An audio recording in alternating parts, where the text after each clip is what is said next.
dilayım meşremin 6 yaşımdı. Benim günüm benim dayım mağlup getirdi.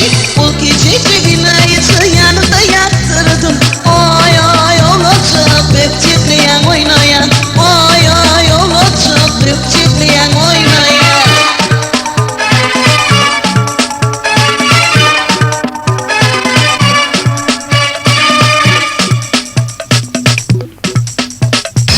İdir ulu titine ulucuk meleğe komşuları